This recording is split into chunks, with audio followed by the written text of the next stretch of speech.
bit of trivia to start off your Tuesday. What was the first nation to elect a female leader? Here's a hint. It's an island country off the southeastern tip of India, and it was called Ceylon at the time of the election in 1960. The answer is Sri Lanka, a presidential republic of 22 million people. And despite its historic election 65 years ago, women's rights activists there say the country is still lacking when it comes to how it treats female workers. So this hotel that opened in January is unique. It's the first in Sri Lanka to have only women as employees. The AFP news agency reports that men have 90% of the jobs in the nation's hotels. But here, women do everything from running the business to running the grounds to running security.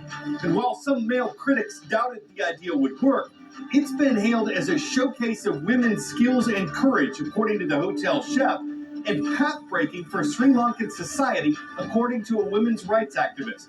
The owner, who's a man, says his mom inspired the idea. She was a single mother of 8 children who also worked in a hospital. He says he realized that women, quote, can do wonders.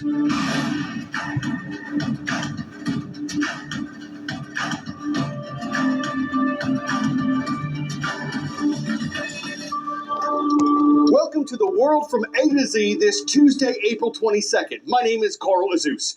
International leaders, religious leaders and organizations, mourners at the Vatican, and people around the world are paying their respects to Pope Francis.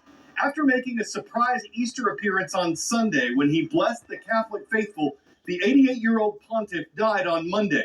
Officials in Vatican City, the papal headquarters surrounded by Rome, said a stroke that led to irreversible heart failure was the cause of the Pope's passing. Pope Francis's birth name was Jorge Mario Bergoglio. The Argentinian was the church's 266th pontiff and the first to come from the Americas. He was praised for reaching out to those he viewed as excluded from society, the hungry, the strangers, people who were sick, people in prison, and the poor. He was accused of not doing enough to address an abuse scandal within the Catholic Church and not seeing through certain financial reforms he'd promised. And as he was outspoken about world events and certain political issues, the pontiff was criticized by some conservatives, both inside and outside the church, for what they saw as a liberal approach from a pope. But Pope Francis said that despite our differences, we are all brothers and sisters. Dear brothers and sisters, with deep sorrow, I must announce the death of our Holy Father, Francis. Hours after giving the Easter blessing in front of thousands of Catholics in St. Peter's Square, Buona Pasqua. Pope Francis died at his residence at 88 years old. In his final message, the Holy Father called for an end to wars in Gaza, Ukraine, and Sudan. His death now sparks 9 days of mourning for Catholics and an outpouring of love from across the globe. He's remembered by many as the People's Pope. The Pope of the poor, the Pope of the marginalized, underprivileged. He's also what I'm going to call a reformer Pope, because he made a lot of changes to the way the Vatican is run, the way the church is run. He was a good man. Loved the way he was with the poor. People can understand each other and not be against each other and can disagree but can still love each other. Pope Francis's death comes weeks after he was released from the hospital after battling a life-threatening case of pneumonia in both lungs. What happens next will be a closely watched process across the globe. Pope Francis's body will lie in state at St. Peter's Basilica in Vatican City. Right next to that building, the religious leader's funeral will take place in St. Peter's Square within a week. After that comes the conclave, a secret meeting when senior members of the Catholic Church elect a new pope. This can take several days, and when 2/3 of the cardinals agree on their next leader, white smoke is released from the top of the Sistine Chapel.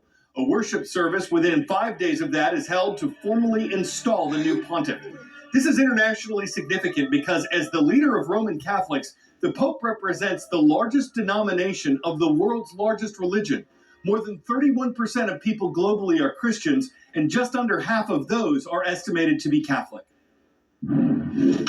Word of knowledge. Earth Day was originally known as what? Environmental teach-in, call to climate, International Day of Forests, World Biodiversity Day. When it was first held in 1970, The event was called Environmental Teach-In and included educational events on college campuses and in the media. On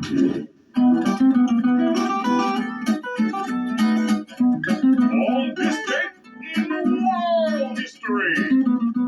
April 22nd, 1864 was when the U.S. Congress passed one of its coinage acts. It authorized the creation of a 2-cent coin, and that was the first currency inscribed with the words, "In God We Trust."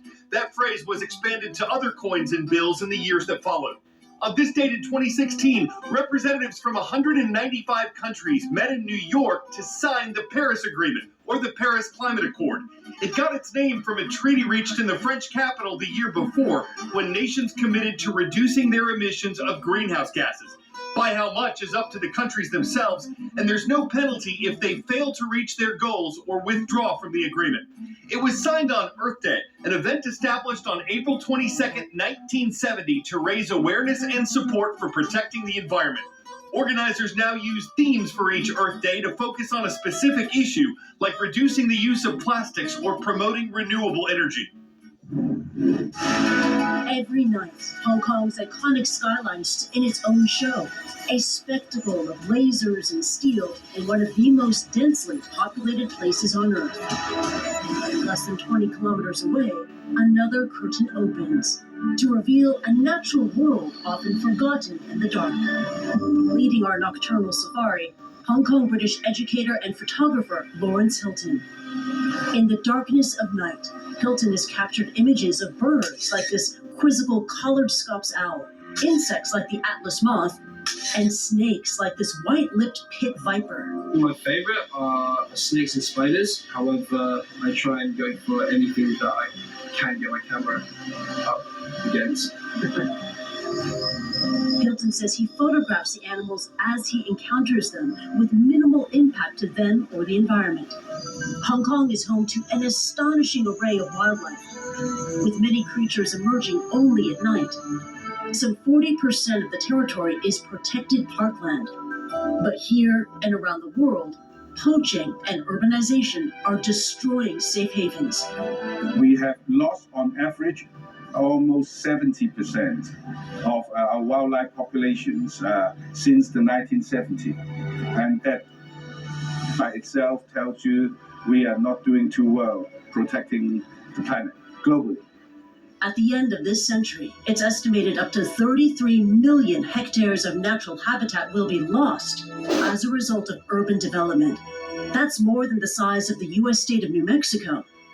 Lawrence says his mission is to promote conservation through photography. We have a lot of detractors to visit this area, and fear of snakes and fear of the unknown makes people do silly things. And hopefully someday in the future, everyone can just enjoy nature. Starting in the American heartland and moving west.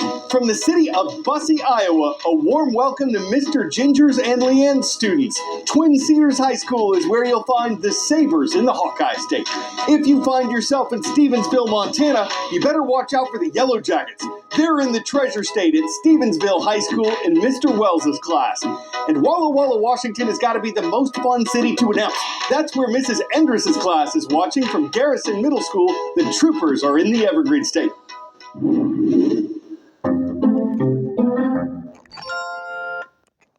It's a race in the Chinese capital that pits Mono Arobo.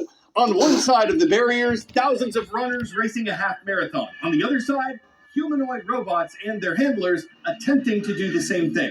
We say attempting because some had better starts than others, though one that didn't was able to signal it was okay, while others were maybe not okay.